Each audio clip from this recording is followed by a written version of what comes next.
Stiamo parlando di statistiche, poi diciamo, è fondamentale lavorare, considerate che il mio lavoro è tutto incentrato sul Veneto, quindi ho fatto quello che dovevo fare, poi il confronto ovviamente deve essere fatto, viene fatto dai giornali, se si faccia pure non mi cambia nulla, e devo dire solo che è un bel risultato, il 66%. Nella classifica del Sole 24 Ore, che puntualmente ogni anno mette a confronto sindaci e governatori d'Italia, la governance poll, il governatore del Veneto perde 2 posizioni e scivola dietro. Stefano Bonaccini nel 2023 era al primo posto, seguito da Federica, oggi in testa.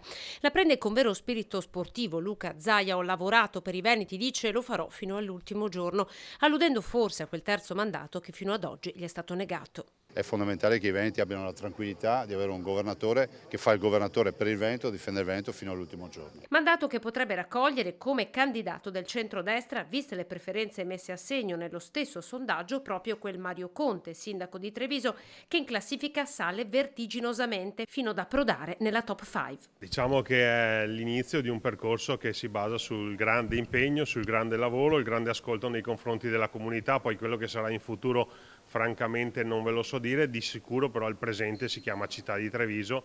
Conte ringrazia i trevigiani per la fiducia, le aspettative vanno ripagate, dice lavorerò ancora più sodo. Sul possibile approdo in regione come candidato per ora glissa, ma non esclude. Ovviamente farebbe piacere a chiunque, però sono orgoglioso che il mio nome oggi sia accostato a quello del sindaco di Treviso.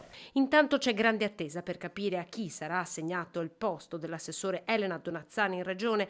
Zaia conferma di essere in attesa delle sue dimissioni ufficiali che potrebbero arrivare già venerdì, poi il confronto con gli alleati. Mi confronto con chi comunque riesce a far sintesi rispetto a quel partito, visto e considerato che è innegabile che quello è uno spazio che io ho sempre dedicato a Fratelli d'Italia.